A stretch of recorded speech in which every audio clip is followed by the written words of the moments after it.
روافض عقید رجعت کے 3 مطالب اور مفہوم لیا کرتے تھے۔ پہلا مطلب ان کے نزدیک یہ ہوتا تھا کہ حضرت علی کرم اللہ وجہہ بادلوں میں بیٹھے ہوئے ہیں اور اپنے پیروکاروں کو ہدایات دے رہے ہیں، اور اگر ان کی اولاد میں سے کوئی شخص جہاد کے لیے نکلے گا تو جب تک حضرت علی رضی اللہ عنہ بادلوں سے آواز نہیں دیں گے کہ اس کا ساتھ دو، ہم اس وقت تک جہاد میں اس شخص کا ساتھ نہیں دیں گے۔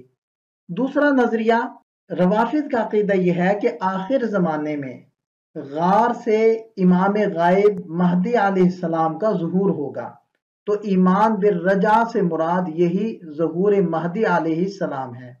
ان کے خروج پر حضرت علی کرم اللہ وجہہ آسمان سے آواز دیں گے کہ یہ خلیفہ مہدی ہے، ان کی اتباع کرو۔ اور تیسرا مطلب جو قدیم مطلب ہے اور روافض کا پرانا عقیدہ ہے، وہ یہ ہے کہ حضرت علی رضی اللہ عنہ دوبارہ زندہ ہو کر دنیا کی طرف لوٹ کر آئیں گے۔ جابر جوفی کا نظریہ اسی تیسرے مطلب کے موافق تھا۔ اس سلائیڈ کے اندر علامہ نووی رحمۃ اللہ علیہ کے حوالے سے ہم آپ کو دکھا رہے ہیں جابر جوفی کا تعارف اور اس کا عقیدہ رجعت۔ مزید اگلی سلائیڈز کے اندر بھی ہم آپ کو کچھ حوالہ جات دکھاتے ہیں۔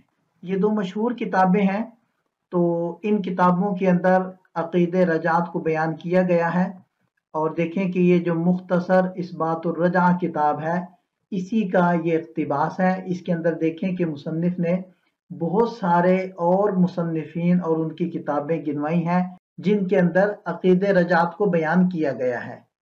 اسی کتاب کی ایک اور عبارت یہ آپ حضرات کے سامنے ہے۔